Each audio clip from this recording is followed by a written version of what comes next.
talking and waiting for Sumit Okay. sir. Sir, good evening. Banavat sir, I can't hear you.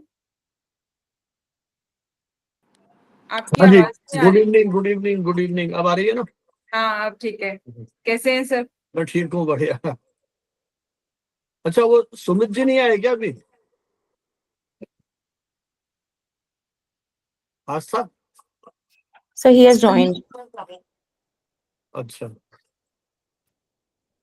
Good afternoon, Sumit sir.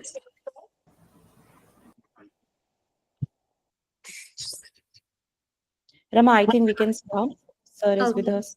Okay, good afternoon, everyone. Welcome all. I'm very happy to welcome you all to Technical Session 5 of the two-day online international conference on digital dynamics, global trends and challenges, organized by Writers Reservoir in collaboration with Communication Today. The theme for this session is digital media and the future of innovation and infrastructure, a subject that lies at the heart of how we are reshaping industries, societies, and everyday experiences through technology. This session promises a meaningful exchange of research ideas and experiences on how innovation reshapes digital infrastructure and media's role in supporting this change. We are proud to share that in this session, we have research scholars presenting their work from both Nigeria and India, showing how global and diverse are our gathering. Before we proceed, let us take a moment to extend a warm virtual welcome to our all distinguished speakers, Dr. Narula sir and Dr. Usha Swane ma'am. We offer each of you a symbolic e-bouquet as a small token of thanks. We are honored to have your presence in this knowledge-rich session.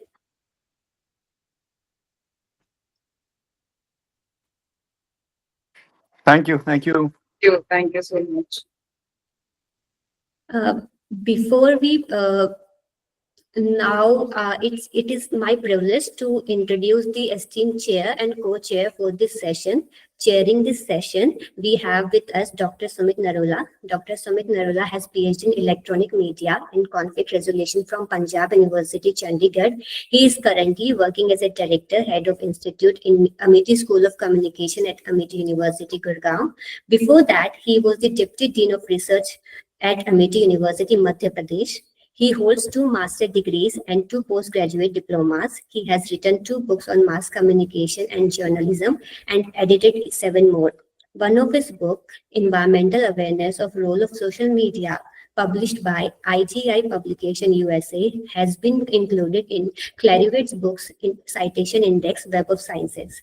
He has also published many research papers in respected national and international journals. Dr. Narula has presented his work in countries like UK, Dubai, Slovenia, Nepal, Singapore, and Netherlands. His main research interests include media studies, detecting fake news, peace building, and conflict resolutions. He is the editor-in-chief of the Journal of Content, Community and Communication, which is indexed in Scopus. He also leads the Center of Excellence for Detection of Fake News and Disinformation at AUMP. He is skilled in using research software like SPSS, Smart PLS, NVMove12, Citeva 6, Mendeley. He has conducted over 400 workshops on identifying fake, cloned, and predatory journals in academics. He also helped design a course with Tyler's University, Malaysia, received their Innovation Research Award. Dr. Narula serves as an honorary brand ambassador for Emerald Publishing South Asia and as a voluntary ambassador for Crossref. He has led many sessions with Emerald, elsewhere, Cabells, and Turnitin on academic integrity. His work has been seen featured in newspaper on Ashtak News Channel and Turnitin YouTube channel Integrity Matters. He has recently released an app named Amity Quality Journal Checker on both Google Play Store and on the iOS platform. It has list of all the fraud and clone and predatory journals. He also got major copyrights named 8 novel ways to identify fake, misleading, impact factor, and 8 novel ways to catch a clone journals. Sir, we welcome you. Thank you, ma'am, thank you. Co-chairing this session, we are pleased to have Dr. Usha Swane. Dr. Usha has been working as an associate professor, Department of English at SMP Government Girls PG College, Meerut, being recruited by UP Public Service Commission, holding a class first gadget post since 2008. Dr. Usha has varied experiences of corporates like Hutchki Sun Max, Ahmedabad, Escotel Agra, and private academic institutions like Vidya Knowledge Park and Shobit University, Meerut, and presently is working with government college affiliated to CCS University, Meerut. She is the deputy editor of the annual college magazine, Merit, and deputy editor of prestigious bilingual media journal Communication Today, Jaipur. She has got 30 plus research paper published in various national and international inclusive of field related to literature, media, and gender equality. She is a prolific creative writer who has got 7 books published. One talks about plays of Shakespeare. The second one is Contemporary Dimensions, Literature, Social Media, and Rethinking Genders. Her prose fictions are Her Life, His Ways, and Zindagi a Web. Her poetry books are मैं और मेरे अल्फाज, तेरे मेरे एहसास, and जिंदगी के रंग. Also, she has edited 3 books in the field of media education. Dr. Swane's key areas of delivering guest lectures are gender sensitization, media education, motivational attributes, personality development, and communication skills. She has been awarded with Mission Shakti Honor by UP State Government and Women Empowerment Honor by Government of India. Ma'am, we are glad that you are with us today. Thank you so much.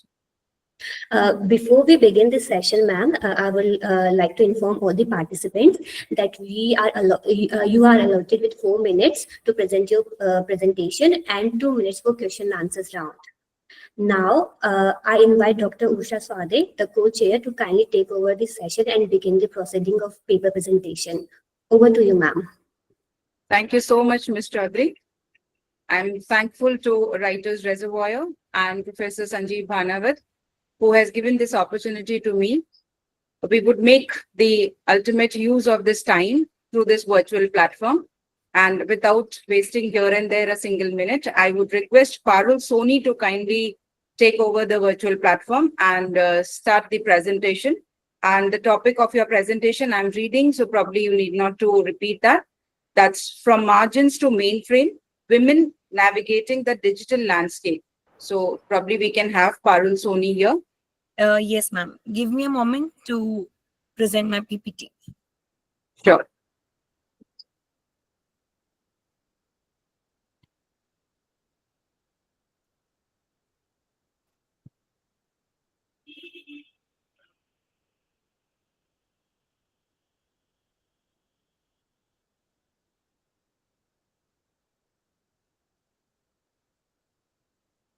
I hope this is visible to everyone. It's there, but I cannot see the screen of your presentation. Okay. Ma'am, now is it visible? No, only your name P is there. Other participants are, yes, now it is there. Now it is. Okay. So as ma'am mentioned already, that my topic is From Margins to Mainframe, Women Navigating the Digital Landscape. So in the introduction part, as we know that in today's rapidly evolving digital landscape, women are not just participants, they're pioneers, innovators, and leaders driving change. I guess these women and countless others are proving that digital spaces are not just open to women, but can be reshaped by them. Women nowadays are leading conversations on innovations, ethics, and inclusion, ensuring that the future of technology reflects the diverse perspectives and serves the humanity. So my paper, all in all, defines the evolution of women's roles in society from supporting and frequently like from a domestic task to becoming powerful players in the technology and showing the fundamental transition. Now, if I talk about the aim of my study, then the primary aim of this study is to explore the transformation of women's role from supportive, often background positions to leading roles in the digital and technological landscape. It examines how women have transitioned from the margins to the forefront of innovation, leadership, and decision making in the world increasingly shaped by technologies. here is my objectives mentioned: to follow women's historical development in the fields of technology and digitalization, to discover the factors that encourage and hinder women's involvement in the digital world, to determine how many women are currently represented in leadership positions and important digital professions, to discover how internet resources and digital literacy affect women's empowerment, to analyze social programs and policy changes that have promoted women's digital inclusion. So basically, women have steadily broken the barriers, contributing significantly to the growth and transformation of the digital world. And if I talk about the historical exclusion and shifting roles, then it was believed that the technological advancement is totally a man's domain. But inclusion of women made it fascinating and very powerful. From early pioneers like Ada Lovelace, widely regarded as the world's first computer programmer, to the unsung women of NASA, such as Katherine Johnson, who performed critical calculation during the space race. And there has been a notable shift, like women are now launching startups, leading global tech companies, shaping artificial intelligence ethics, pushing for more inclusive technologies. And my study explored the social, educational, and policy driven factors that have enabled this transformation, while also addressing the ongoing obstacles that hinder full gender equality in the digital realm. Now, talking about the barriers to entry, gender bias and the tech gap. Absolutely, gender bias and tech gap are central to understanding the challenges women face in digital and technological fields. Now, the question arises that what is tech gender gap? So the tech gap refers to the underrepresentation of women in the technological fields. And if I talk about the key facts, then workforce representation, women make up less than 30% of the tech force globally. And roles like software engineering or cybersecurity, and the number are often below 20%. If I talk about leadership, then women hold very fewer leadership roles in the tech firms. And if I talk about if I talk about the causes, then there may be stereotypes from early childhood. Tech is for boys, and sometimes tech culture often discourages and excludes women, like bro culture. Gender bias in technological advancement includes the systematic exclusion also. Women were early pioneers, but as tech prestige gained, men were favored. And if I talk about the venture capital funding, then it is also about males. Only 2% of the global funding went to all women startups in 2024. Um, I can also talk about the bias tools and technologies. AI algorithms also reflect the societal biases, and devices and apps are still designed with male defaults, excluding female needs, like period tracking being an afterthought in the health apps. But still, women are rocking it. And despite these barriers, women are at the forefront of innovation, advocacy, and change. So, I've already talked about the platforms, the areas already. So if I talk about the tech innovators and pioneers, which I have already mentioned in my PPT, I've mentioned few of the names, and if I take some other, then it is Dr. Fai Lee, leading figure in AI and ethics, co-director of the Stanford Human-Centered AI Institute; Geetanjali Rao, as we all know her, teen inventor and Times Kid of the Year, using tech for clean water, anti-cyberbullying tools. I've mentioned some other names as well. Reshma Saujani, founder of Girls Who Code; and Sholin Sandberg, former CEO of Meta; and Rana L, AI trailblazer and founder of Effectica, pioneer emotional AI, and many more. And but yes, tech has a bias problem, but women are not just surviving, they're transforming the game totally.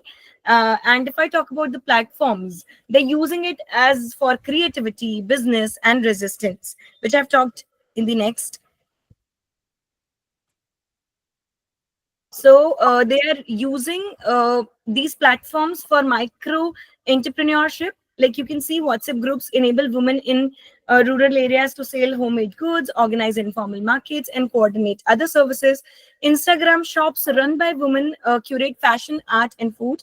YouTube serves as the tool for both education and monetization, from DIY videos to beauty tutorials and to the small scale marketing. Everything is done by women very effectively. Skill sharing, learning, resistance, and expression. And now you might be thinking, after seeing the slide, that why I have included LGBTQ plus people in this context. So basically, I'm talking about the LGBTQ queer women here. Inclusion of queer women is not just about access, It's about the visibility, voice, safety, and the freedom to exist, express identity online. Platforms have enabled the rise of queer influencers, artists, educators who create content on topics like sexuality, mental health, fashion, relationships from an LGBTQ perspective.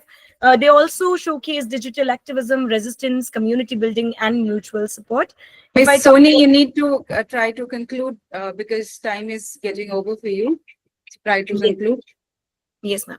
So if I talk about the findings, we all can see that women experiences in digital spaces are proving transformational, and many initially faced doubt from the family and peers, yet succeeded in building online careers and businesses through mentorship. And nowadays, women is no less in any of the fields. So this is how I wish to conclude. Thank you so much. Nice presentation, Miss Soni. Undoubtedly, even I was wondering why you're only talking about the women part only when you're talking about gender equality.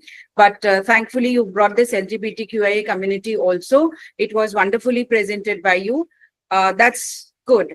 Thank you We so much. would love to move forward. And the second participant here is Kushi Goswami.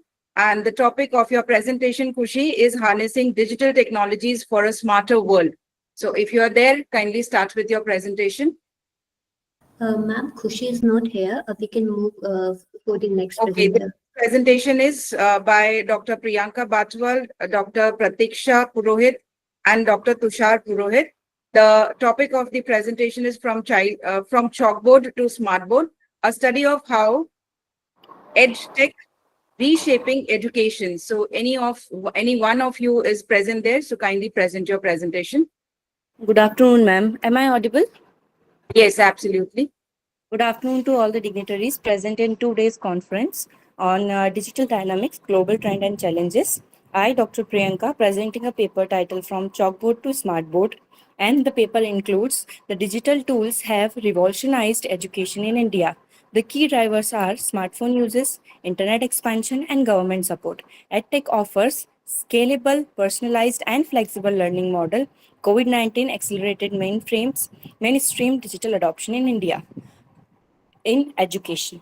The objective of this specific research paper are as follows. First, trace edtech's growth from 2000 to post-COVID era. Second, analyze adoption of MOOCs, AI, gamified tools, AR and VRs. Third, access impact of on engagement, accessibility, affordability, and teaching. Fourth, predict future trends, hybrid models, AI tutors, blockchain, metaverse, etc. The growth trajectory of edtechs are as follows.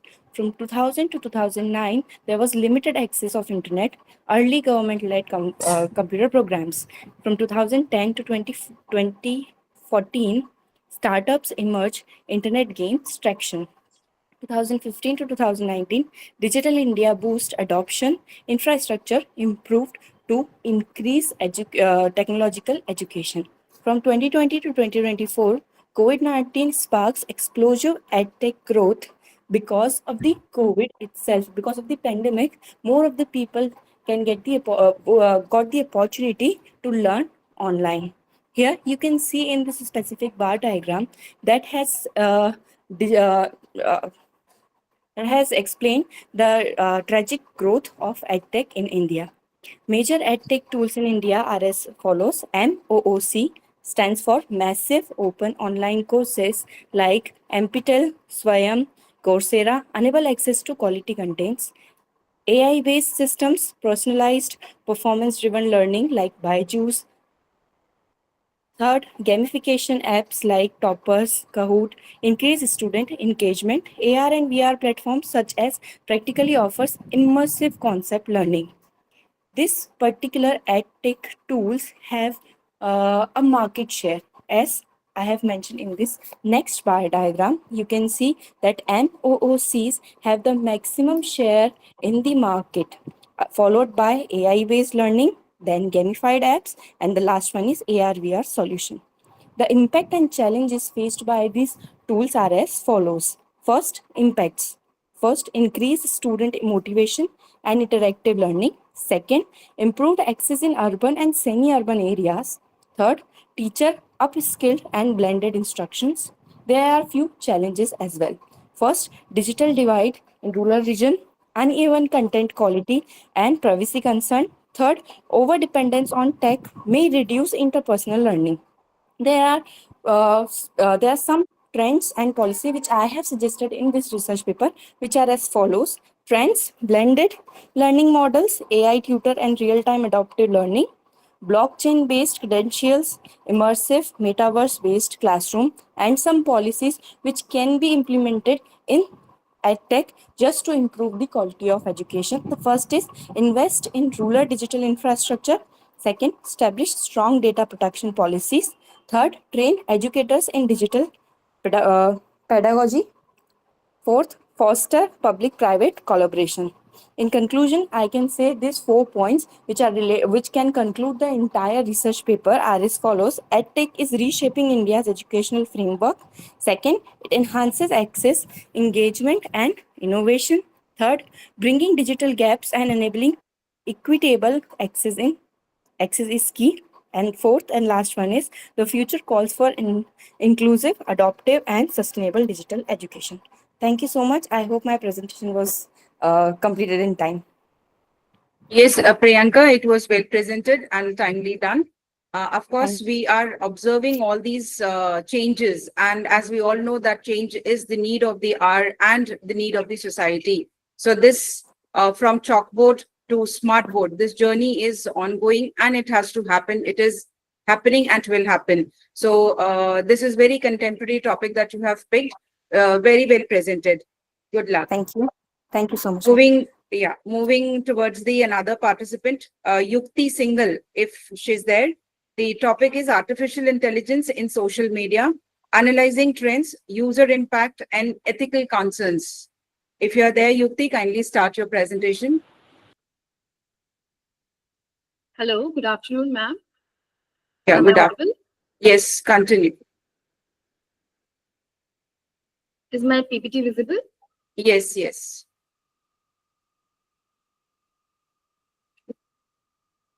Go ahead, Yukti. It's visible and you are audible. Okay, as the topic title, AI in social media, analyzing trends, user impact, and ethical concern. Introduction of this topic as AI generated content is a use of advanced AI algorithm to produce media content such as text, images, music, and videos with little or no human input. So AI generated content technologies are capable of creating highly customized, creative, and cost-effective content tailored to user inputs or set specification. So with the advancement in machine learning and generative AI areas like journalism, literature, art, and game development. These technologies enhances the user experiences and exemplify how it is becoming deeply woven into the fabric of human life. The evolution of AI capabilities, especially in generative content, reflects its growing role in society and communication. From the literature review, the review literature emphasizes the significant role of AI-generated content in transforming communication by automating the content creation of text, visuals, and audio that rival human quality. AI-generated content supports innovation in areas like the metaverse and enhances productivity in journalism, marketing, and education.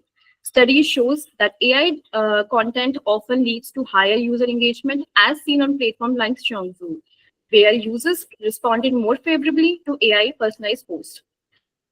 Integrated AI approaches involving predictive analytics and continuous learning promote long-term growth across industries. Moreover, AI enables effective digital marketing through precise targeting and deeper insight into consumer behavior. However, ethical concerns such as algorithm biasness, disinformation, data privacy, and cultural homogenization persist. These concerns highlight the urgent need for transparent, accountable AI systems supported by regulatory and ethical framework. These studies apply an integrated theoretical model that includes user gratification theory, privacy and calculus theory, and technological determinism. UGT helps explain how users actively seek AI-powered content to fulfill their needs for entertainment, information, and social interaction. PCT explores how users assess the benefit of AI-driven personalization against the risk to their privacy, highlighting the role of trust and consent. Technological determinism provides a broader perspective by analyzing how AI not only facilitates communication, but also influences social norms and users' behavior. Together, these theories offer a comprehensive understanding of how AI affects both individual user experiences and vital digital cultures. The objective of this paper is to examine the ways in which AI influences user interaction, moderation procedure, and content personalization on social media platforms, and also to explore key ethical concerns with AI in social media, such as algorithm prejudice, false misinformation, and user privacy. To offer recommendations for businesses, policymakers, and developers on optimizing AI in social media. In a quantitative designed to explore the impact of AI on social media. Structured questionnaires from 60 active users aged between 18 and 13 via snowball sampling. Most participants were educated and tech-savvy, frequently using platforms like Instagram, Facebook, YouTube, and LinkedIn. These questionnaires assess their experiences with AI features such as personalized content, targeted ads, content moderation. This approach provided measurable insights into user interaction, pattern, and ethical concerns related to AI.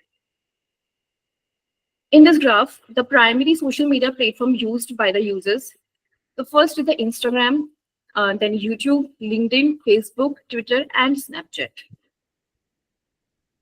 In this, how AI personalized, improved, or worsened your social media experiences. So most users reported frequently encountering AI personalized content such as post suggestion and targeted ads, with many agreeing that it generally matched their interest. However, some respondents were neutral, indicating mixed perception of its relevance. When asked about AI impact on user experiences, most noted a slight improvement, reflecting cautious optimism. Only a few reported significant enhancement, suggesting that AI fulfilled potential in social media is not yet fully realized or consistently applied. In this graph, how concerned people are related to the AI issues. So most respondents were familiar with AI-driven content filtering, such as flag posts or deleted comments. However, many expressed concern about biasness and lack of transparency, showing limited trust in AI to moderate harmful content fairly. Ethics was a key focus of the survey, with high concern level reported for three major issues: the algorithm biasness, deepfakes, and misinformation, also the privacy violation, especially related of data tracking for targeted ads. This study underscores the growing influence of AI in social media interaction, particularly through personalized content and targeted advertisements. While users generally appreciate the convenience offered by AI, there remains a clear lack of trust in its fairness, accuracy, and transparency, especially in content moderation process. Ethical concerns such as biasness, misinformation, and data privacy continue to dominate users' perception. So these findings reveal a critical disconnect between AI functional efficiency and public confidence. The results highlights the urgent need for AI systems that are not only powerful and innovative, but also ethically grounded, transparent, and accountable to ensure long-term user trust and responsible digital engagement. At conclusion, the study highlights that AI is deeply reshaping the social media landscape, transforming how content is personalized, moderated, and consumed. While users appreciate AI's ability to deliver tailored experiences, growing concern about algorithm misinformation and data privacy reveal a pressing need for ethical safeguards. This reflects a shifting digital culture where users demand not just smarter technology, but fairer and most transparent ones. Thank you. Very well presented, Yukti. It's absolutely correct that these are, through your presentation, you have mentioned and you have tried to highlight all the concerns also, as well as what potential this AI has got. So it's really needed that we all need to assess and analyze that how this AI is going to be beneficial for the society. Very good presentation. Good luck. Thank you so much.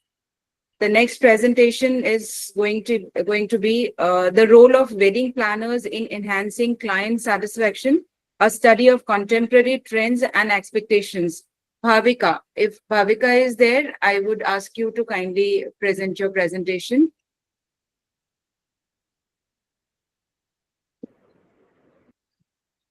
Okay, I sense that Bhavika is not there. Ma'am, So I'm we'll, here. I'm just okay, trying to. please. There Okay. is a glitch in the laptop.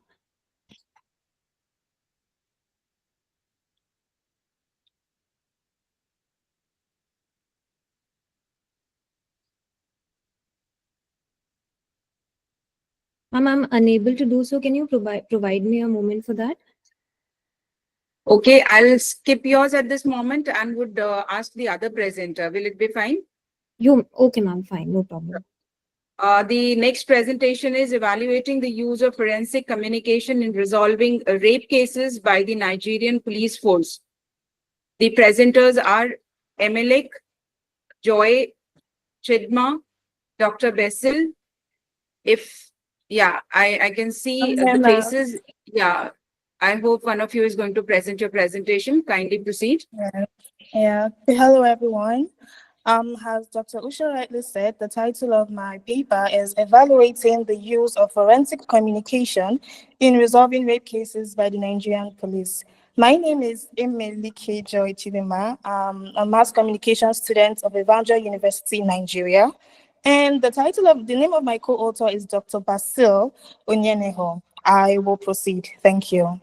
The preponderance of rape has become a global issue, drawing attentions from individuals and concerned groups, including the government and institutions.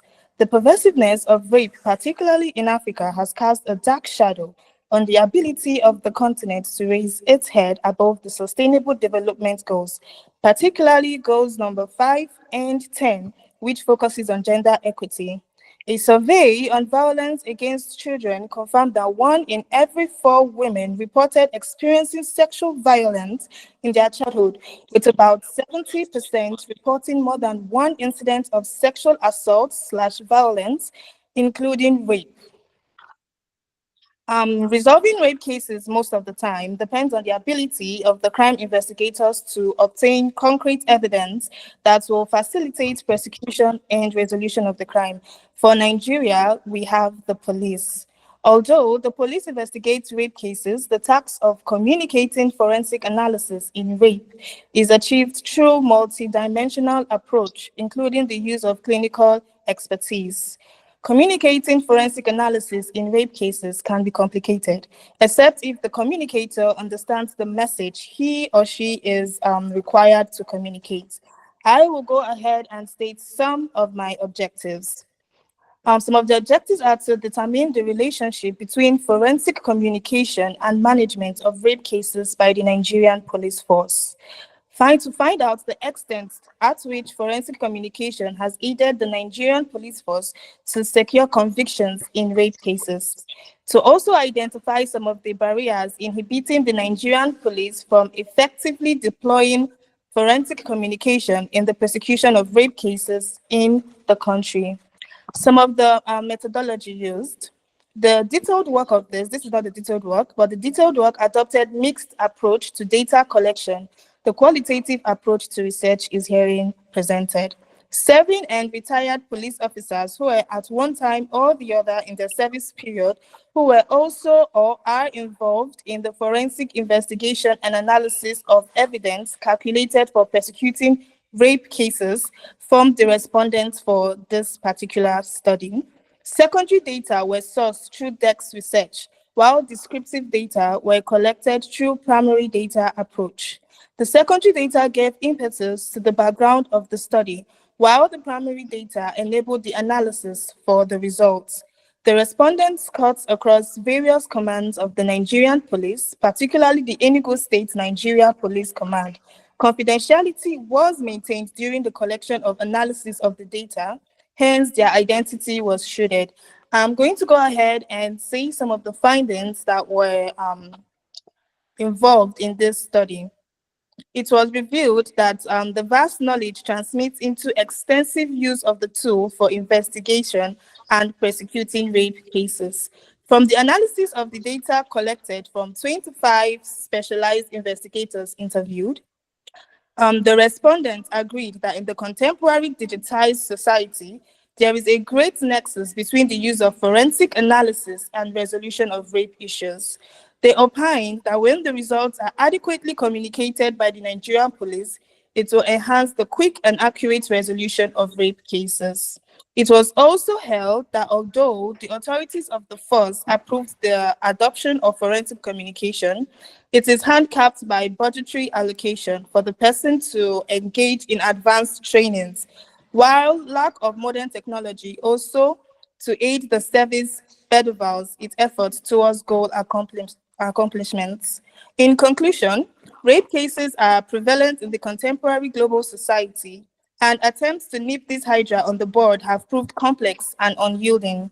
Prosecuting and prosecution rape cases without biases accurately and quickly dispensing issues surrounding rape can only be made possible when the evidence-based analysis are forensically communicated. And this is why the necessity abounds that the conveyors and investigative data be adequately trained in the science of rape and evidence analysis.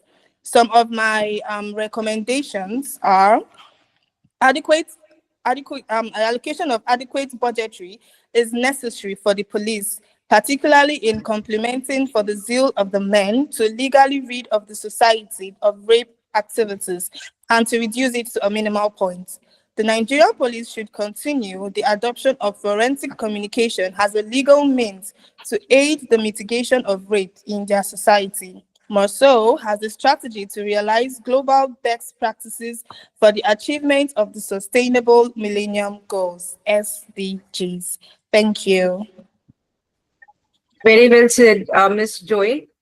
Yes. It's not only one part which is going to help in resolving all such cases, and rape cases, of course, we can understand it's a very big question mark on humanity. So understanding that even machines are going to help in working to solve such cases, it is really thrilling basically, and heart-touching and overwhelming as well. Very well said, Ms. Joy. I can see that the same presentation, the topic is same, but the presenters are different. I can read the name Dr. Raphael and Dr. Amechi. Are you going to present this once again? No. Okay. Thank you so Dr. much. Raphael is here.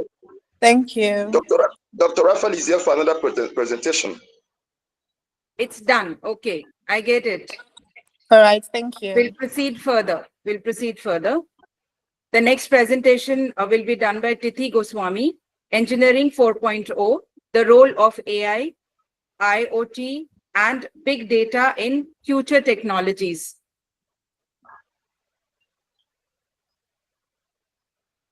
Ms. Tithi, are you there? We can move forward. Tithi is not here. Okay. The next presentation is disinformation, misinformation, and miscommunication in the era of artificial intelligence. Again, Egbor, yeah, you're going to present. I was okay. You want to skip? Hello, Dr. Shah. Yes, I was skipped from the program I have here after Emily Joy, after the presentation on forensic on rape case. Mine comes up. Application of public relations in offender management, ma'am. 7, item 7. Equinite, Dr. Equinite, right, Raphael. You want to present, that's what you're saying? That's his number, ma'am. Now next number is Dr. Equinite Raphael. Application of public relation in offender management, the West and Global South. No, I cannot see that here, but you can take the charge for this particular matter, because I can see that same topic is repeated here in my, paper that has been given to me. Okay. Sir, you may proceed. You may proceed. Yeah, Dr. Raphael, you may proceed if that's the case. Dr. Raphael. Please go ahead. On? Yeah, please. Dr. Raphael can go on. All right, thank you, Dr. Usha. My name is Dr. Ekwunife Raphael. The title of our presentation is Application of Public Relations in Offender Management, the West and Global South. I'm presenting with a co-author, Dr. Amechi Chukwu Ahara, both of Evangel University, Nigeria.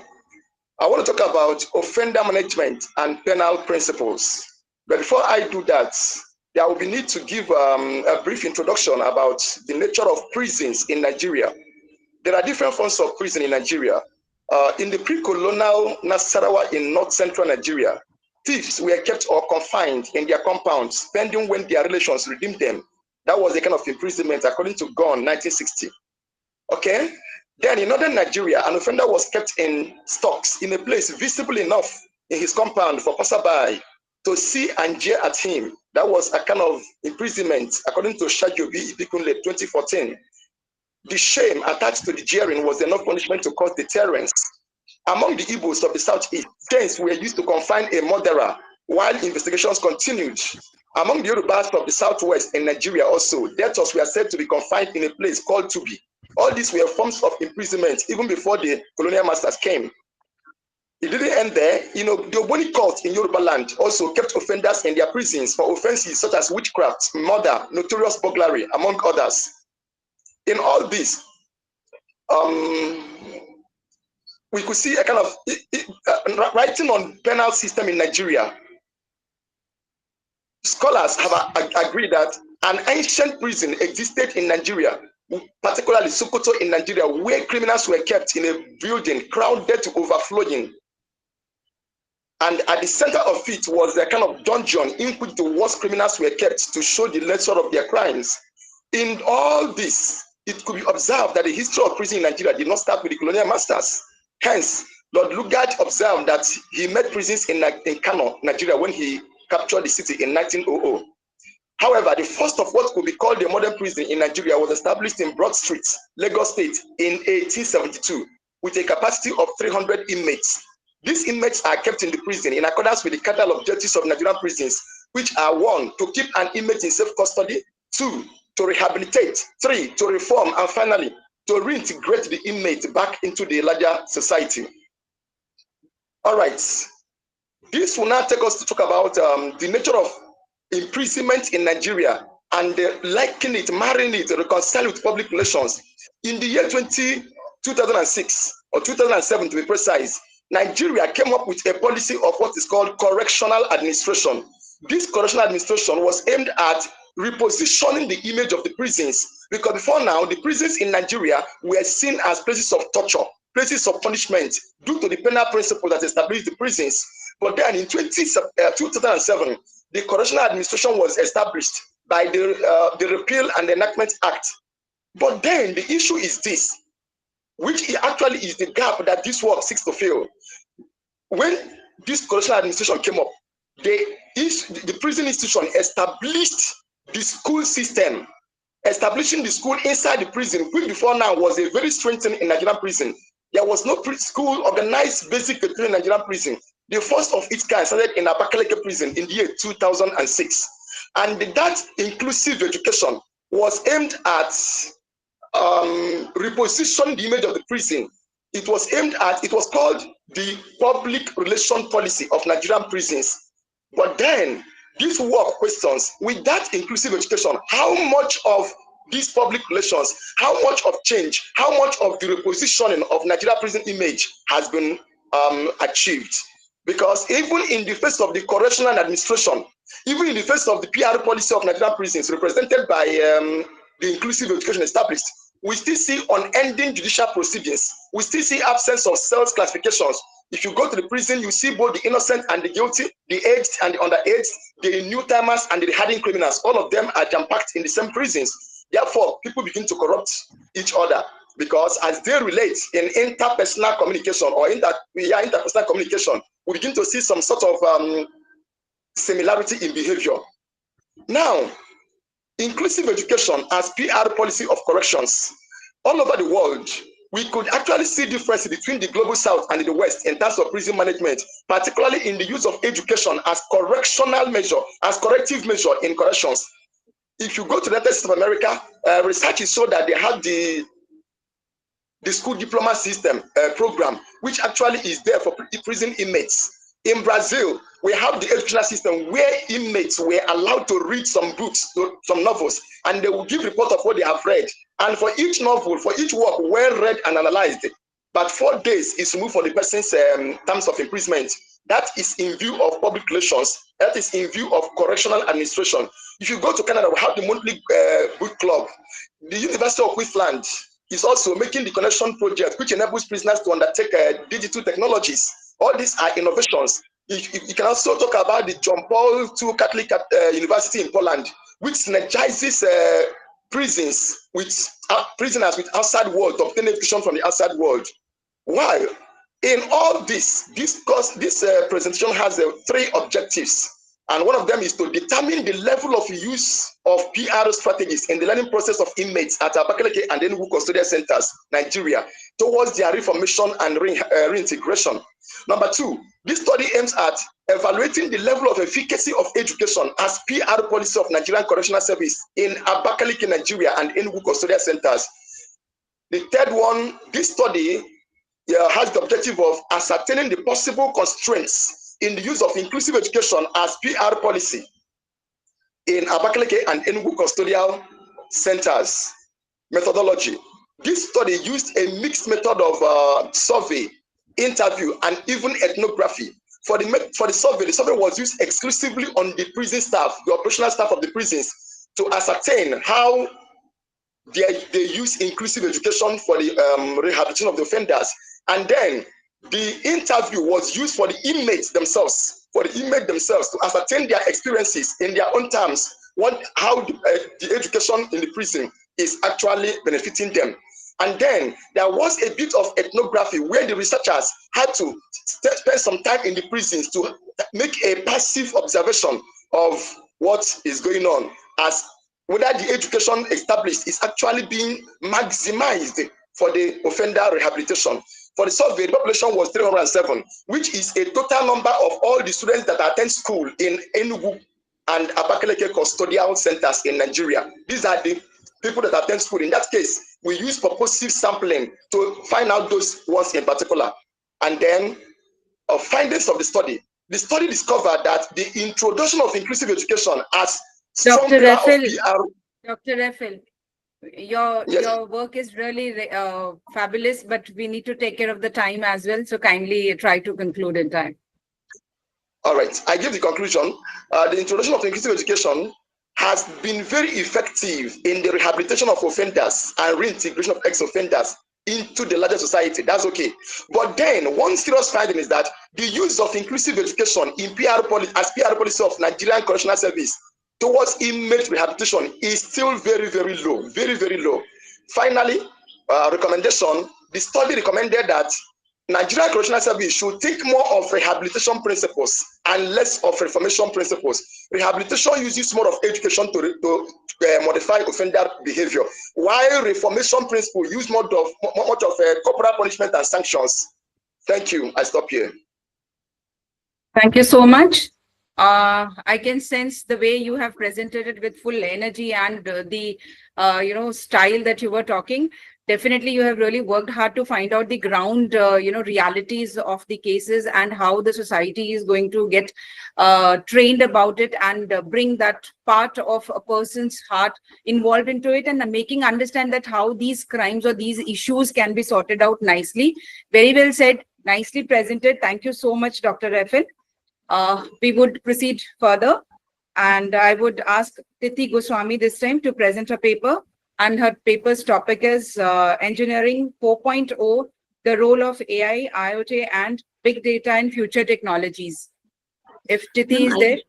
Titi is not here. Ma'am, I think Bhavika is ready. Bhavika is ready. Please carry on, Bhavika, then. The role of wedding planners in enhancing client satisfaction, a study of contemporary trends and expectations. I will be sharing her PPT, ma'am. Yeah, sure.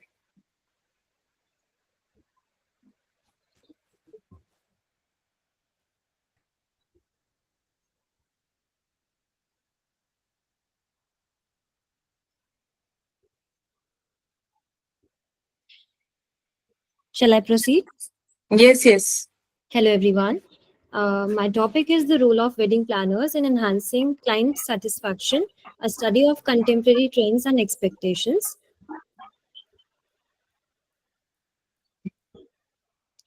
So this study aims to explore the wedding planning industry and what services wedding planners provide to the client, how personalized services, emerging trends, and emotional engagement impact client satisfaction in the wedding planning industry.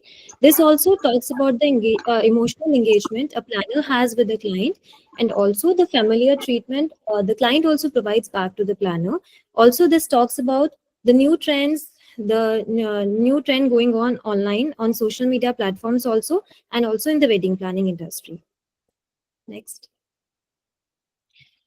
This paper aims to find the key services a planner provide, what type of different services a planner provide to the client to contribute in the wedding and provide a proper satisfaction to the client. Also to analyze the new emerging trends going online in the industry. Also this paper talks about and find the relationship of planner and the clients, and also the approach a planner has towards the client to provide overall satisfaction to the client. This is the literature review. I have studied the journals and articles. Next. Here, I have done a qualitative methodology to find the conclusion I have. Here, I focus on understanding experiences, trends, and satisfaction factors in the wedding planning sector. I have done secondary data analysis. I have studied the data available online. Also, I have done a case study on Vivah Milan Wedding Planner, a wedding planning company based in Jaipur. I have done an interview also. Next. So here are my key findings. Basically, there is the first one, comprehensive and personalized service drives satisfaction. Here, providing throughout planning services, starting from the hospitality, logistics, artist management, decor, everything, and also providing the personalized services to the client, give them a overall satisfaction in the wedding. Then there is the trend adaptation and enhances client appeal. That means whatever trending going on in the market, whatever new thing is happening, new designs, new items, new elements available in the market, if you provide them to the client will be more happy and satisfied. This also includes the BTS videos and social media management, social media presence to the wedding.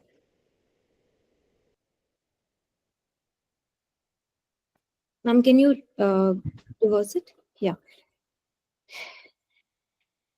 Then there is high emotional engagement builds loyalty. That means if you treat client familiar and in a friendly way, client will be more happy and satisfied with the services a planner provides. This also talks about the digital presence boost perceived value. That means the effective use of platforms like Instagram for storytelling and showcasing events, which also helps in shape public perception, also provide a brand value to the firm also. And the last one is the personalization is a key satisfaction which indicates across research. That means the cultural sensitivity a planner has towards the client wedding gives them more satisfaction and more.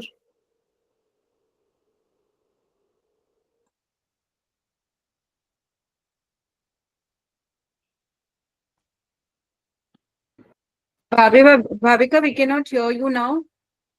Am I audible now? Yeah, now. Ma'am, next.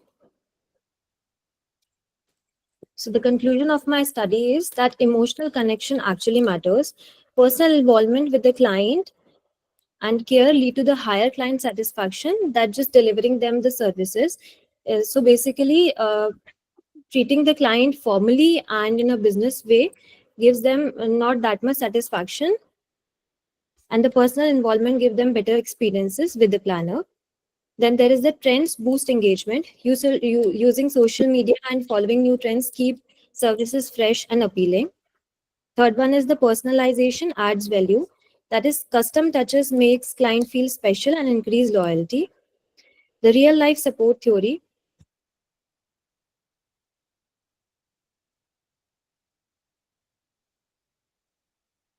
Then the Can fourth, soft skills are key. That means success today needs empathy and creativity and digital.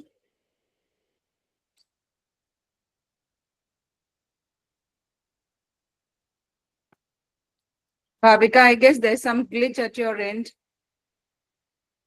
Am I audible? Yeah. Are you concluding now?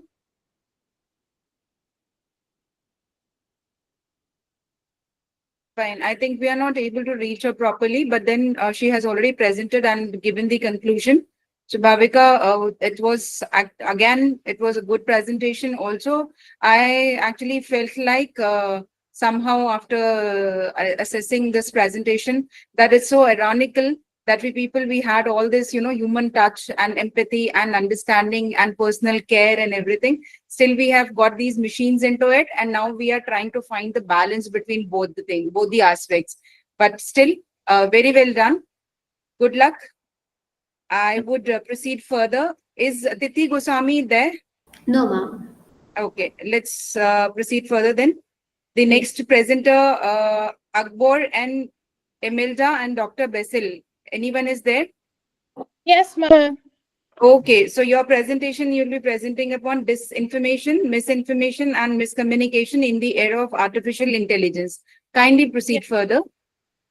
Hello, everyone. My name is Agoimel Danchung, a student of mass communication in the department a student from the Department of Mass Communication, Evangel University, Nigeria, presenting a paper on disinformation, misinformation, and discommunication in the era of artificial intelligence. My co-author is Dr. Basil Uche Oyeneho. Introduction. We live in a world where news and messages spread super fast, especially through phones and social media. With one click, something can go viral and reach thousands of people. But the problem is not everything we see or hear is true. While the debate ranges on the benefits of contemporary technology resolution brought about artificial intelligence, communication has faced complex challenges in the way meanings are made out of messages, misinforming, disinforming, and miscommunicating. These complexities factored these studies, which investigated disinformation, misinformation, and miscommunication in the era of artificial intelligence. The objectives of these studies include to evaluate the contemporary of the use of AI in projecting disinformation in the public, to ascertain the influence of AI in wrong information exchange, to ascertain the correlation between misinformation and artificial intelligence in the contemporary era of resolution. Methodology of the study. The study adopted survey research method with a population of 2,034 undergraduate students of Evangel University, Nigeria, who actively use artificial intelligence tools for academic and social activities. The findings of this study are as follows. The results of the study suggest that the respondents have received AI-enhanced messages. The study further showed evidence that AI tools have been effectively used in coining out fragment information, which negated investigative practice inherent in communication consumption, thereby querying its relevance in modern societal development. In conclusion,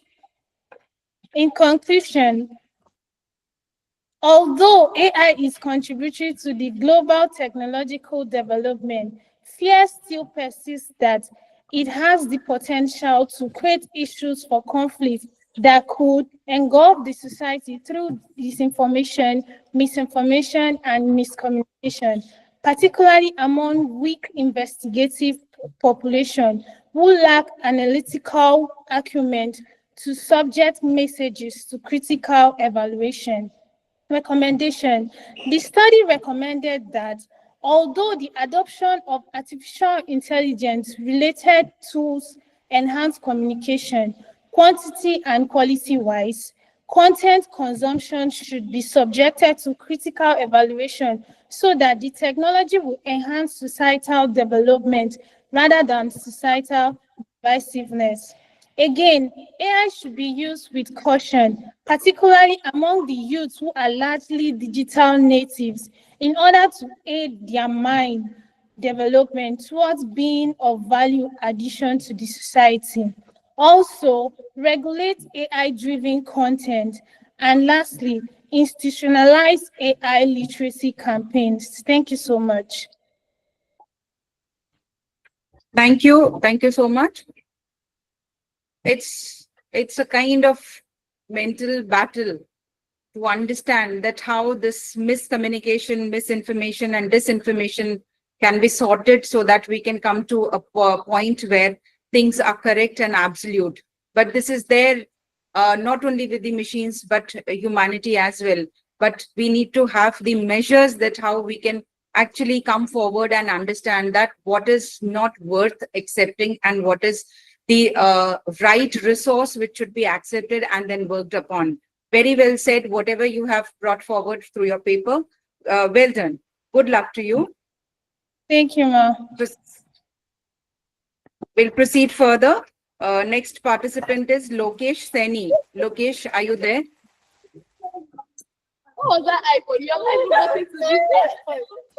Please put your mic on mute. Ms. Egbor, please put your mic on mute. Otherwise, Lokesh Seni, are you there? No, ma'am, I don't think he's here. Okay, let's proceed further then. Yes, ma'am.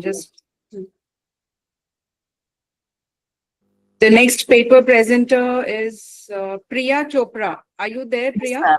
Yes. Okay. So your paper is going to talk about deepfakes technology and its multidimensional impact across generations. You may proceed.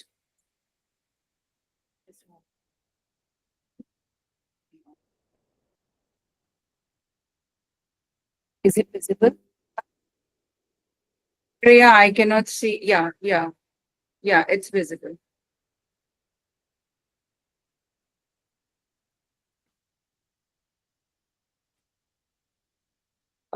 So as we know that artificial intelligence, it has undoubtedly the most powerful and persuasive tool, and it has completely transformed and revolutionized the world of education, business, and even Hollywood.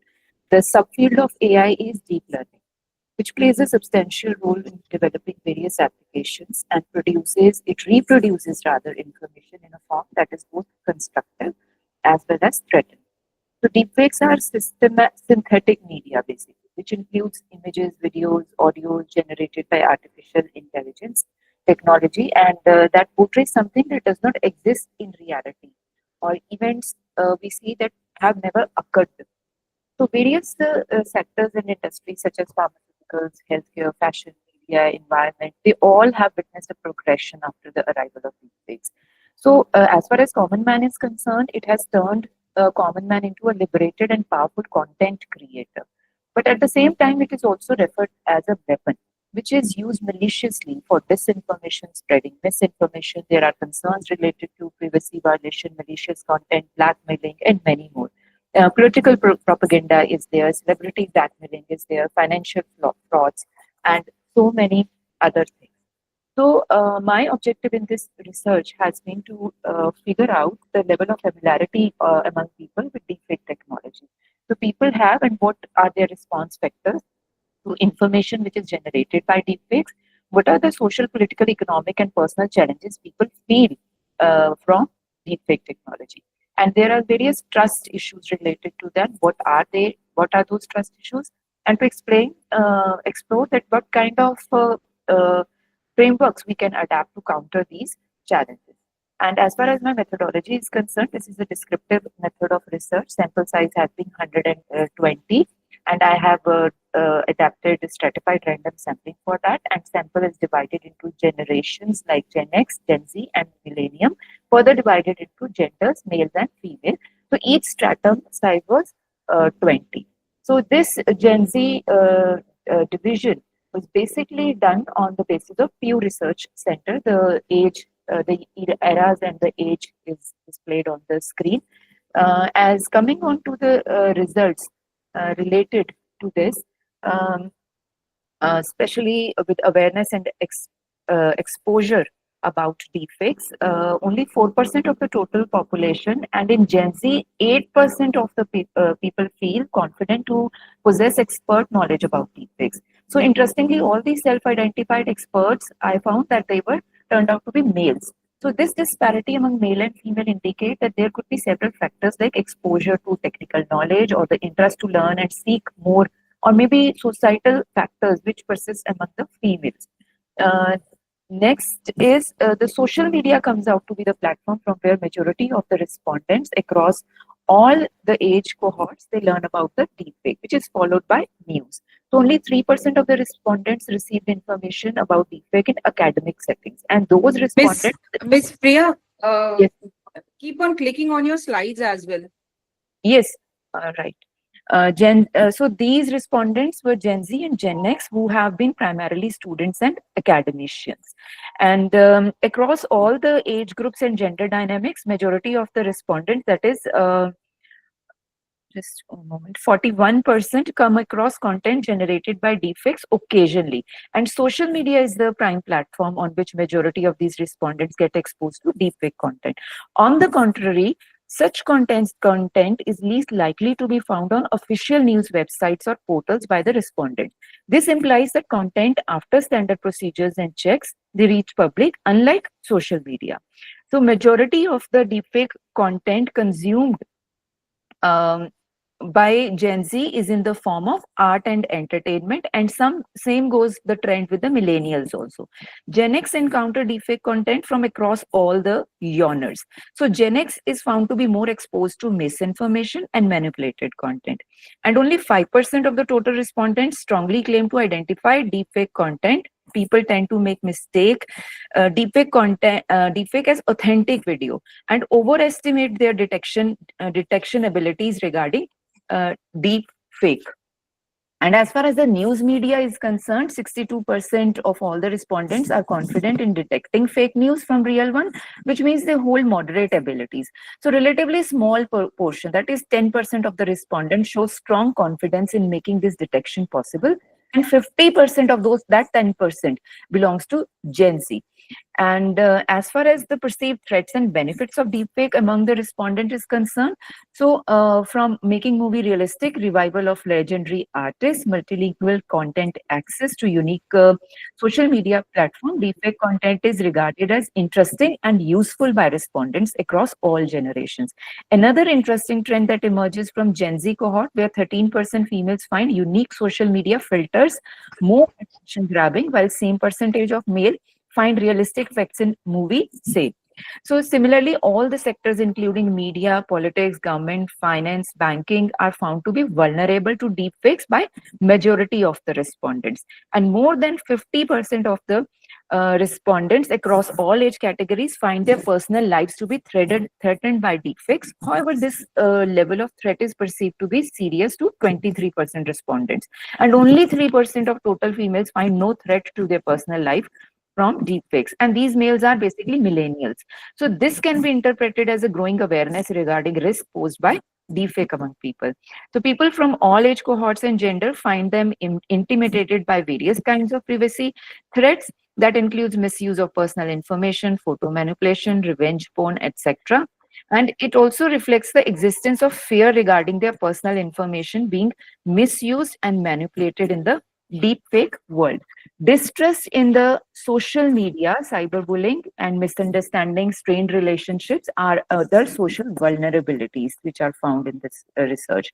Majority percent of the respondents find that deepfake leads to various political challenges as displayed on the screen. And disruption of market remains the least matter of concern for people. That is only by 3% of the total population. And as far as their own personal behavior and responsibility towards such kind of information is concerned, 60% of the respondents, they never share the deepfake content further. And there is a huge gap of 14% between Gen Z and Gen X when it comes to never sharing.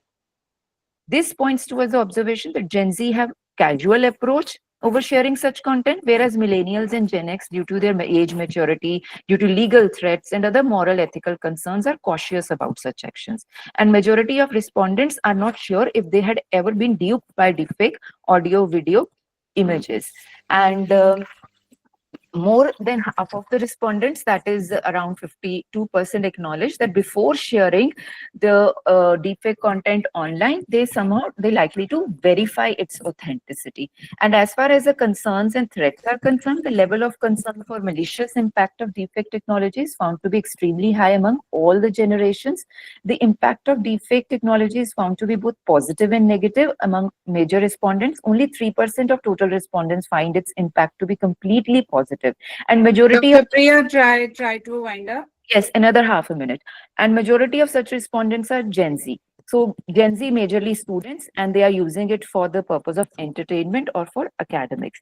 And countermeasures, they propose that all these countermeasures uh, should go simultaneously, want to counter the challenges posed by deepfake. And people visualize more positive changes in the field of art and entertainment, education, and learning, but at the same time, they are cautious and rise in misinformation and privacy concern.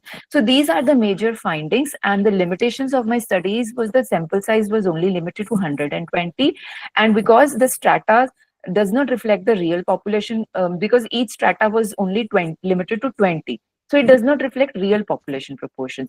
And as for gender was concerned, it was only limited to males and females, and potential sampling bias was also there. And it could have been better if I would have explored areas, regions beyond Punjab. Thank you so much. Nicely presented. And of course, this particular topic is very alarming. Still, you have done a very good job by talking about all the major points that are creating this confusion amongst these separate different generations, and probably looking forward to come up with the findings there, where you would have suggested more of the ideas that how it can be sorted. Of course, there is no specific output for that, but still we could have tried about that. But you have done still very good, and that was a nice concise presentation. Good luck to you. Thank you. Proceeding further, Ayushi Dwivedi. Are you there, Ayushi? Yes, ma'am, I'm here. Okay, your presentation will be on AI art, the end of creativity or the start of a new movement. Yes. And you'll be presenting your poster as well. So yes, ma'am. Yes, ma'am. I'll be proceed. sharing my screen.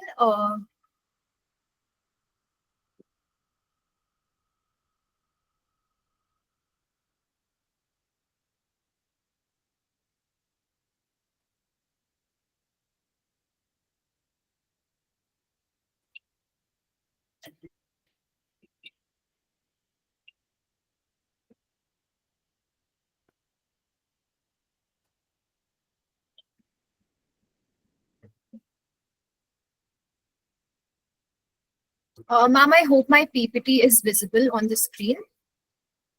Yes, Okay. it's there. Okay, ma'am. So, a very good afternoon to everyone present here. My name is Ayushi Dwivedi. I'm a PhD scholar at Department of English and Modern European Languages, University of Lucknow. This was intended to be a poster, but I have gone into the details and added some information as well, and I intend to convert it into a full-length research paper later on. So as the topic is visible on the screen, it is AI art, the end of creativity or the start of a new movement. So we all have been witnessing that these days creativity has become questionable, be it in terms of art or literature, because it is becoming increasingly difficult to differentiate what is AI generated and what is actually created by a human being. This question sparked my curiosity when I looked at the recent Ghibli trend, which was all over social media. And also the owner of the actual Ghibli studio, they said that this is perhaps the violation of copyrights and privacy, because this was created by us after lots and lots of technicalities that go into it, and years of hard work, years of coding. So perhaps it's very alarming to see that will these two streams collaborate, or will there be will one dominate the other? So coming to the question, artificial intelligence is being utilized to create paintings, images, and even sculptures, with some pieces selling for thousands of dollars. So do we need to reframe our definition of art? Do we need to start believing that there will be a collaborative future of both AI and art? That is the central question that sparked my curiosity. Now coming to again to the beginnings, when actually Marcel Duchamp proposed that a urinal can be considered as an art, and he actually presented it at an exhibition in early 20th century New York. So the art world was very confused, but then later on, when we read about this in cultural studies, we come across that this is perhaps something which is technically skillful, it's emotive, it's beautiful, and it breaks away from our traditional notions of what we consider as art. But again, when we talk about artificial intelligence, we are talking about something which has been entirely generated by technology. So the question then arises is that do we consider that as art? Because what Duchamp made was made by him. It was his creation. But that is not the case with artificial intelligence, even though the algorithms are being fed by the programmers who are present at the back end. Then coming to what philosopher Alice Halliwell from Northeastern University London argues, he says that if we can consider radical and divergent pieces like Duchamp's Urinal and Tracy Emin's Bed as art proper, so how can something be created by an algorithm be dismissed? So again, this is I mean, these two were considered controversial at the time when they came to focus, but years later, we do consider them as pieces of art. Perhaps with time, we will be believing that AI-generated art or the Ghibli trend can be considered as art, but then there are a lot of questions that come to mind. One is privacy. When we upload our personal pictures on Gemini or on ChatGPT or the AI software which has been launched by Elon Musk, Grok AI, do we actually talk about privacy at all? What the data that we are feeding the software, is it safe or is it not safe? Is all the data being processed and being sent to the companies which are actually launching these AI software? Because at the end of the day, all of this is human programmed and human made. Now coming to this link, I'll not be playing it here, but this is a very interesting video which was released by BBC, where we actually get to meet the world's first artist robot. And dear Ayushi, I Yes. would request you to wind it up because we are running short of time. So Sure, we've got ma'am. the feel of your presentation, Sure, right? ma'am. Sure, ma'am. I'll just wind it up. So again, this is again an essay by Roald Dahl, which was published, The Great Automatic Grammatizer, where he talks about the same theme of art being creative or man-made and how it will be affecting the future. Then he also talks about the encroachment on creativity and the adjustments which are made. Now, talking about the path forward. So again, due to shortage of time, I'll not be getting into the details of this. But like I said, that we need to look at a collaborative future because AI is here to stay. And in this world that we're living in, we cannot say that we can survive without technology. But yes, there has to be a collaborative way. People have to talk about copyrights, intellectual property rights, talking about privacy. That is extremely important. So this was my presentation. Thank you everyone for patiently listening. And that's all. Thank you, Ayushi. In between, I would like to add up one more presentation, and I would request Ms. Chidinu Gospel. It's difficult for me to pronounce these beautiful names. And the topic of the presentation is utilization of smartphones for pictorial communication among undergraduates. So if you are there, kindly start with your presentation and try to wind up within 2-3 minutes. Are you there?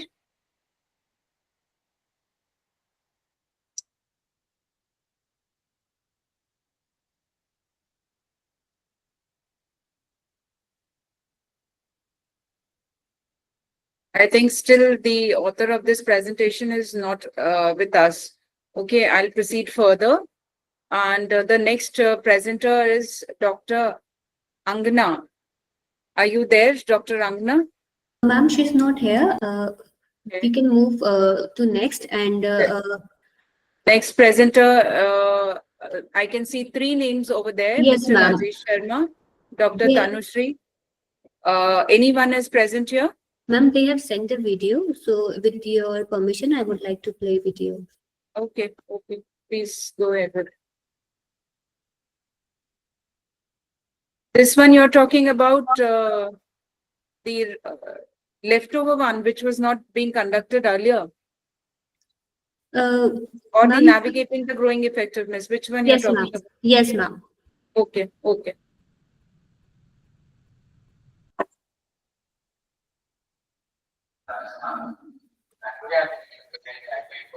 When you think that you can get this on YouTube, that makes video replacing awareness about this cancer. So, we are going to be on the topic. So, before talking about this topic, The audio is there, but the video is not there. The map shared both. Wait a minute, ma'am. Thank you for your patience, ma'am. Is it visible now? Yes, yes.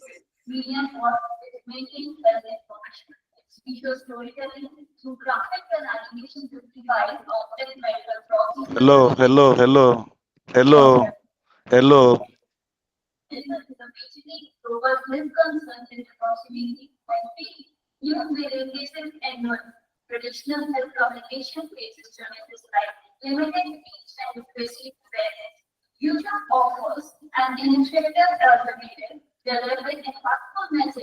Hello, hello, hello. I'm there.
Today, I'm going to again connect with my paper, research methods.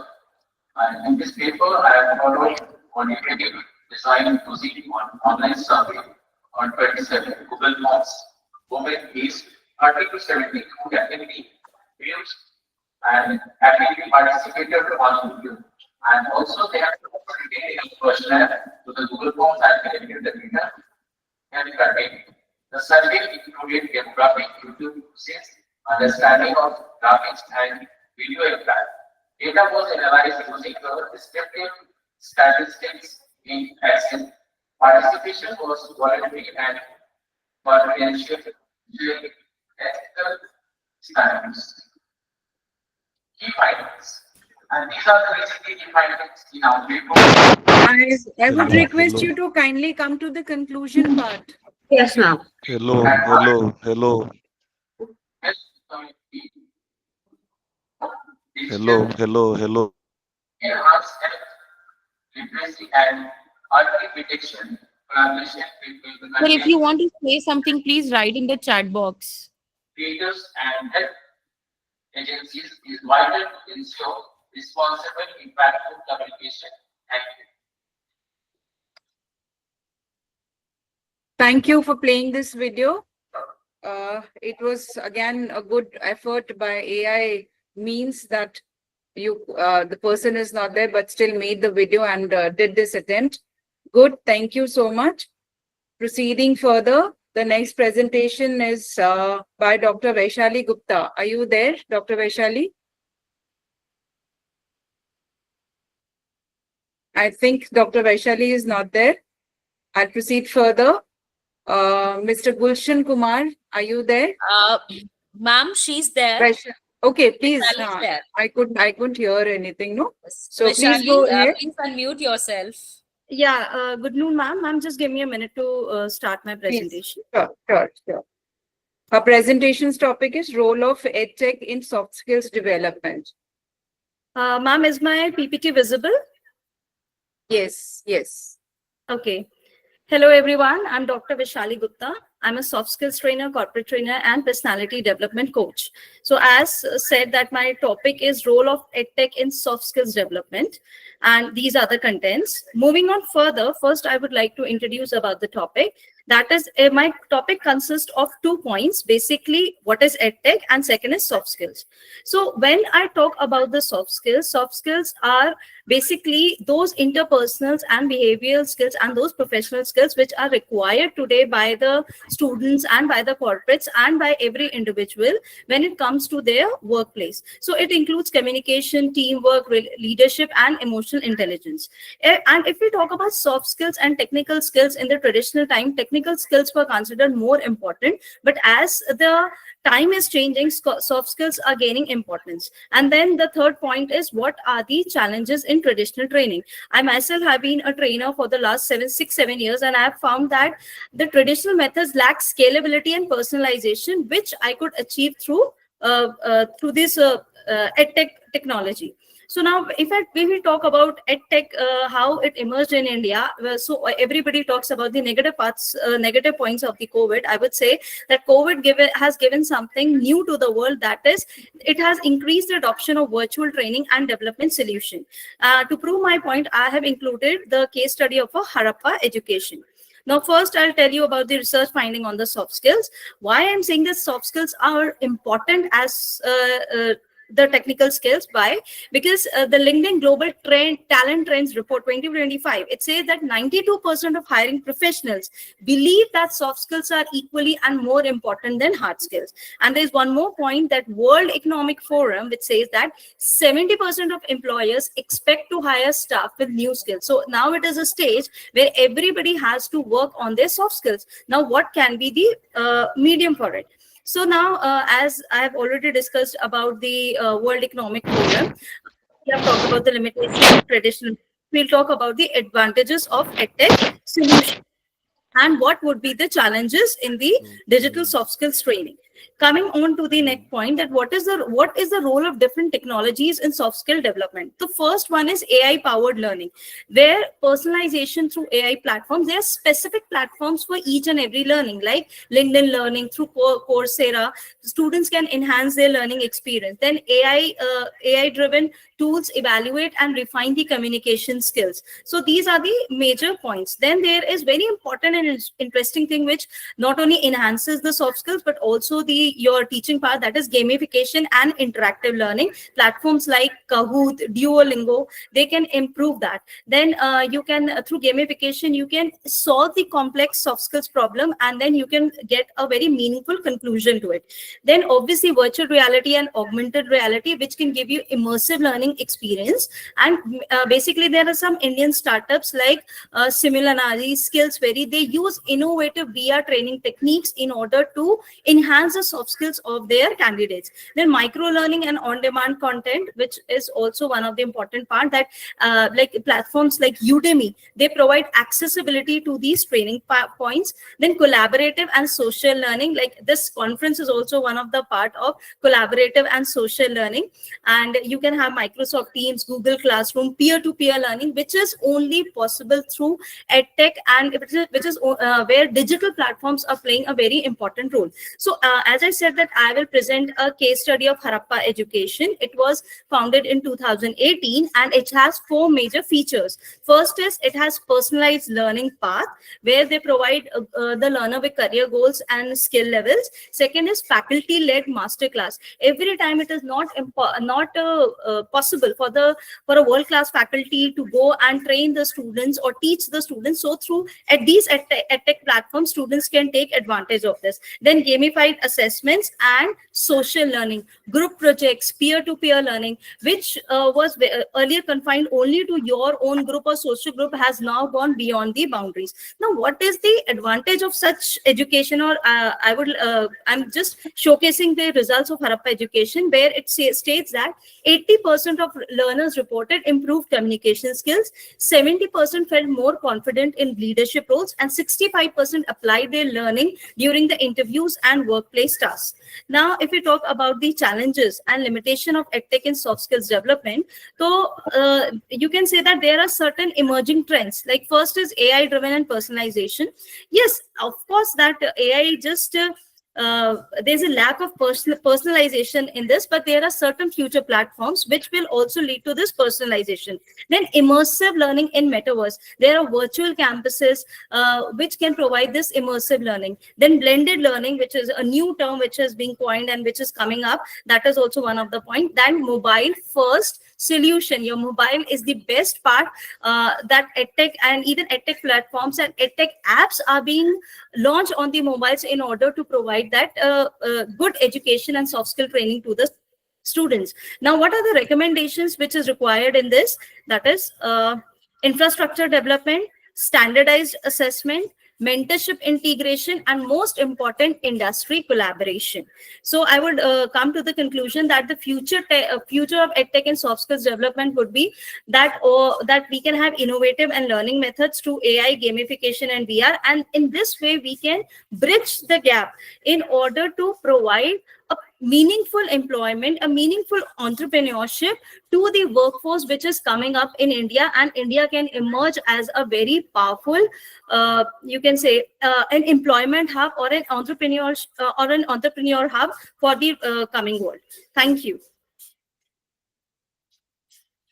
Excellent presentation. Very well done. Thank you so much. I'll proceed further. We are really Yes, running yes, yes, short of yes, time. yes. I'm around. I'm ready. Gulshan, I'm ready for my presentation. yeah, please go ahead, and please try to be very precise. Please go ahead. All right, all right, all right. My name is Cyprian Afamani, a lecturer from Evangel University, Nigeria. This is a joint research work. My co-authors are Dr. Ralph Ekwunife and Mr. Chid Ameze. The work is basically an assessment-based research, which is focusing on assessments of the utilization of smartphone for pictorial communication among undergraduates. The population of the study is Coal City University undergraduates. Specifically, the study took place there. But invariable, the study is meant to assess generally the use of smartphone for pictorial communication among undergraduates in Nigeria. Of course, we know what pictorial communication is all about and how it's evidential in today's virtual world. Because when you look at pictorial communication, you see that in these days, it is changing the narratives and even paradigm in field of communication. This very particular one, because I don't want to go deep into what pictorial communication is about, but specifically, I want to point out that this very work is an assessment-based work, which is meant to improve the use of smartphone for pictorial communication among undergraduates in Nigeria. For want of time, let me go straight to the points. Of course, we know that the trend in digital age is being embraced with information technology to improve and enhance learning and essential communication between students and lecturers. It was on this premise that this study is centered on assessment of utilization of smartphone for pictorial communication among undergraduate students of Coal City University, Enugu, Nigeria. The theoretical framework used in this work is the theoretical framework used are guided noticing theory and Gessalt's psychology theory. 4 objectives were used in this study, and 2 null hypotheses were tested. The survey research design was used with questionnaire as its instrument for data collection. A sample size of 255 was studied, 255 was studied.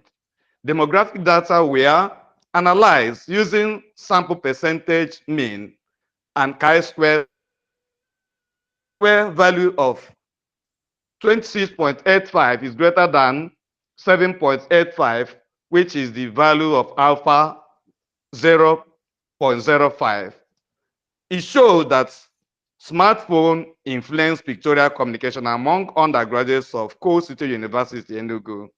Therefore, the smartphones are integral to the daily communication practices of Coal City University students. It is recommended by this study that workshop and intervention should be implemented to enhance digital literacy among undergraduate students of Coal City University, Enugu. Nigeria. Excuse me. Yeah, I'm listening. Sir, I'm listening. could you please conclude? Please conclude. I'm concluding by letting us to know that this very study is a progressive based study on and is focusing on how to improve the use of smartphone for pictorial communication, because in this particular era where we are now, we formally say that pictures doesn't tell lies, but these days pictures can tell lies. That's why in this study it was recommended for the undergraduates to be more media literate and media culture, so that they can use pictures in an effective way, because pictorial communication is about effective communication. Communication cannot take place where pictures are misused, where pictures are manipulated, where pictures are cloned for negative purposes, and where copyright laws are not followed, and where there is deception. So the essence of this work is to assess how pictures can be effectively used by undergraduates for learning and for other communication purposes. Because the area where we are now is pictures can improve studies, pictures can improve life, pictures can save life, and as well pictures can be distraction. So the study is focusing on the positive side on how to use pictures to improve lives and to improve the lot of society, not to for or for pictures to aid and abet crime. All right. Pictures are meant to improve the well-being of students and also to improve educational activities. Thank you, Mr. Cyprian. Thank you for listening. Yeah, thank you. Thank you for You brought listening. very valuable points in front. That was very, very well presented also. We are thankful to listen to you. Great. Proceeding further, Gulshan Kumar. Mr. Gulshan Kumar, are you there? No, I'll proceed further. We are really running short of time. Mr. Anmol Deep, Dr. Pallavi, Mr. Rajesh, Dr. Tanushri, Akanksha. Any one of you, if you're there, kindly start presenting your paper. I don't think they are here. Okay, fine. Let's proceed further. Vandan, if Vandan is there. No, ma'am. Vandan is also not here. We can take the last paper. It's done then. All the papers are done. Ma'am, we have left Michael Shalom. Michael Shalom. Okay, good afternoon. Good morning, good afternoon. Go ahead with your presentation. Go ahead. Okay. I am Shalom Michael by name, Edikachi, a past student of Evangel University from the Department of Warrior University, Nigeria, from the Department of Political Science. The title of this paper is Faith-Based Organization and Pastorpreneur. I don't know if you're hearing me. Am I audible enough? Go ahead. Yes. Go ahead. Please continue. Setting a faith-based organization and pastorpreneurs, setting the stage for Nigeria's religious soft power. Before we continue, I'd like to elaborate on the two terms, pastorpreneur and soft power. So, pastorpreneur is a state where spiritual heads and religious rulers use their office to make business gains out of it. And soft power is the ability of a nation to influence another through persuasion and attraction instead of force or coercion. And this has a way of bringing mutual understanding. So, down to my introduction, there's no doubt that the common stereotype that Nigeria is a nation of rogues, criminals, and perpetrators of advanced faith fraud is a huge dent on our image. And this have informed the shabby treatments and even killings of Nigeria in countries like Libya, Ghana, South Africa, and among others. So it is against this background that this paper examines the impact of Nigeria-based pastorpreneurs and Pentecostal faith-based organization as a soft power resources in repositioning Nigeria's influence in Africa's geopolitics. The set of this paper is just to bring to understanding the need for we to accept faith-based organization and rulers are religious rulers in those political positions in order to they have a way of influencing our policies and making sure that things go well instead of we striving and competing for what will not benefit us at last. So thanks to my methodology, this study adopts research design. The study is based on ex post factor research design, known as after research design method of data collection. This study will adopt the mixed method of data collection, which includes the key informats, interview, KII, and documentary methods of data collection.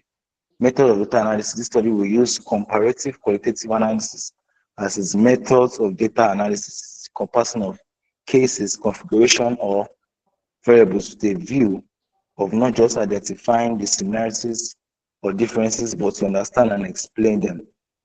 So I'm going to my findings. I'll be giving a profile of major Nigerian pastorpreneur. I mentioned that mega churches that we know about, the GEO of the church and their global presence, like how far their church has gone. So starting from Living Faith Church, also known as Winners Chapel, which their pastor is Bishop David Oyedepo. He has over 50. The church has gone to has over 50 branches around African states.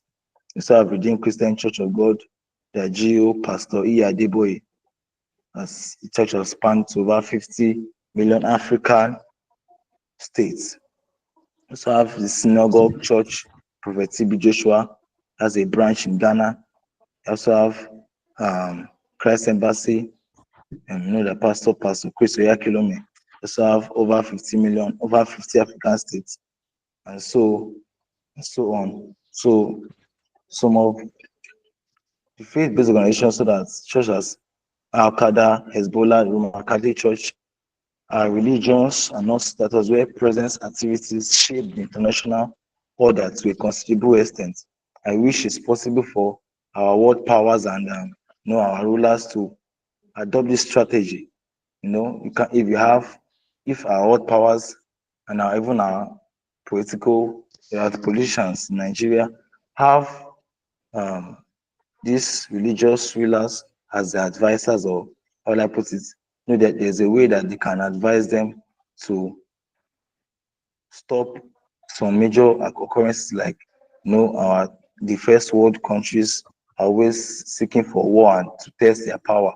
If we have advisors that can talk to them and make them know that there's no need of war, crisis, and all this thing, that it will just lead to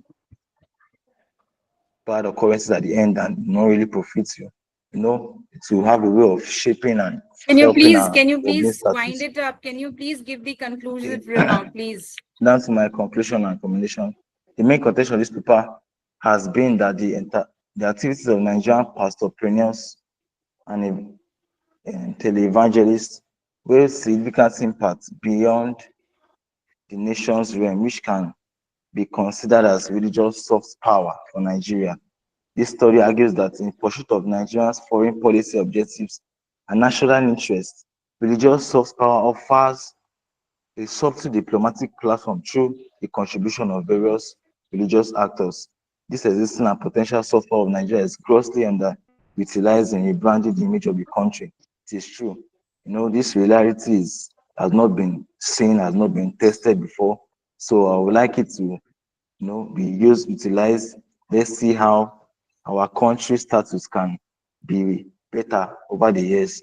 And I have some recommendation that Nigeria should include this form of source power in our foreign policy strategies, whereas we can make better laws and better rules that can help not only our country, but other countries outside the world, and bring mutual understanding of war, crisis, and insurgencies. Thank you. God bless you. Thank you so much. Thank you. All the presentations are over. So over to Ms. Rama. Thank you very much, ma'am. It was a great session, and thank you very much for conducting this technical session very profoundly, very smoothly. You have managed it very well. Ma'am, if you have anything to say about this session, please, ma'am, have the floor. Yeah, I'll also take care of the time. I'll just wind up within 2 minutes only. I know that the sessions actually they're running very late. What I could actually, I had a lot of points to basically talk here, but after observing the presentations over here, I could really feel that yes, we have a lot to work upon, lot many topics and new avenues are there to research upon. But from this virtual platform itself, I could understand that, yes, AI is undoubtedly now important. This technology is really a support system for us. Many benefits we are getting out of this. But also when we are talking face to face, the expressions, the body language, all those things matter a lot. We are able to communicate nicely and more effectively. Here, I could sense that those presentations which were not there with the PPTs, they were actually a bit, difficult to grasp the soul of the presentation. So here I could, at this moment, I could realize that if both the things, just imagine that being a human being, we need to be interactive and very, empathetically, we need to be connected and understand each other's language through even expressions itself. But here I could find that with AI, with the technology, we have to have a support system again. This those who have already given the presentation through the PPTs, they were more clear. The clarity was really, effective. But who had been actually been totally verbal without the screen support, it was a little, difficult for me to even understand what's going on. So that's somewhere it's lacking that strength of the human. Plus to that, after listening to all the eminent speakers and the participants, these who have presented the paper, I really felt that the way the child takes birth in the, family, starts learning the language and the feelings of the parents and the people who are around. Now I feel that this understanding of technology should start from there itself. Even parents should know how to handle their kids and to make them understand that how they need to actually filter it.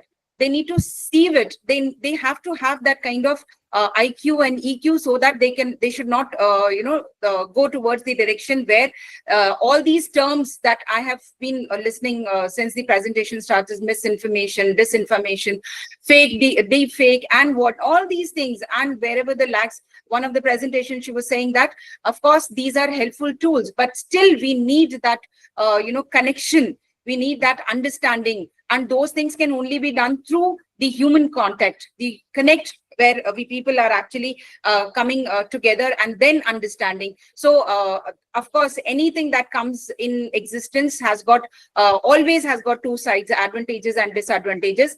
But at the end of the day, we know that these advantages and disadvantages can only be sorted out, can only be grabbed in a proper way and balanced in a nice way if we have that kind of intelligence, if we have that kind of understanding and that kind of training to sieve those things and check out that what is actually beneficial, what is basically good to contribute to this humanity, and then leading towards the contribution to the goodness and wellness of the society. So overall, because even I don't want to kill any more time, because we are looking forward for the valedictory session. So of course, the presentations were really good.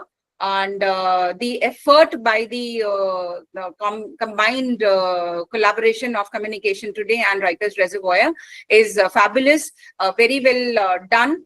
And thanks a lot for all the organizers. And I could see from the Writers Reservoir that women empowerment was always is very much prominent here also. So I had loved that. Thank you so much for giving this opportunity to me. And of course, a big thanks to Professor Sanjeev Bhanavat, who has been a very, very strong pillar behind all such organizing all such seminars and creative aspects where people can come together and contribute to the media education and various dimensions, not only in media education, apart from them also. And this kind of understanding of intellect is really needed, and we can do much more better by coming together and contribute through these understandings. Thank you so much. Thanks a lot and good luck. Thank you very much, ma'am, for these kind words.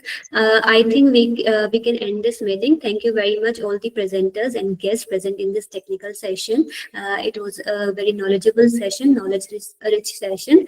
Asta ma'am, if you are here, can we end this session? Yes, we can end this session. I would also Sorry. like to inform everyone that Professor Sumit Narula sir, due to some emergency, could not be able to speak. So he has given his apologies for the same. Thank you, Usha ma'am, for giving us your valuable time. It was indeed a very good session. Thank you so much, ma'am. Thank you. Thank you.